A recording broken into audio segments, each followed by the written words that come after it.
अस्सलाम वालेकुम दोस्तों, मैं हूं हबीबुल्लाह और आप देख रहे हैं यूट्यूब चैनल डियर फेलो।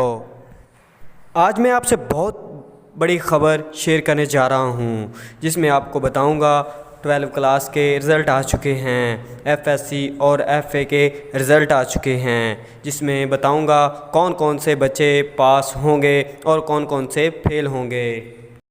दोस्तों, वीडियो को आगे बढ़ाने से पहले मेरी आपसे रिक्वेस्ट है कि अगर आप हमारे चैनल पर नए हैं तो चैनल को सब्सक्राइब कर लें और साथ ही बेल आइकन को प्रेस कर लें ताकि हर हमारी आने वाली नई वीडियो का नोटिफिकेशन आप तक आसानी से पहुंचता रहे। दोस्तों, आज शाम 5 बजे एफएससी और एफए का रिज़ल्ट अनाउंस कर दिया जाएगा। देखते हैं क्या बनता है, आपके साथ क्या होता है।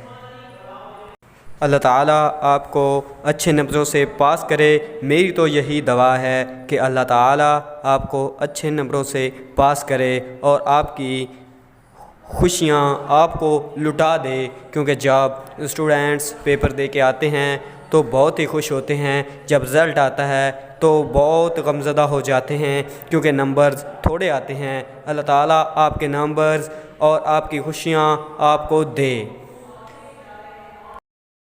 अगर हमारी वीडियो अच्छी लगी हो तो लाइक और शेयर ज़रूर कीजिएगा यार, इससे कोई आपके पैसे नहीं लगने वाले, थोड़ी सी हौसला अफजाई हो जाती है। अपनी कीमती राय का इजहार ज़रूर कमेंट बॉक्स में कीजिएगा। वस्सलाम।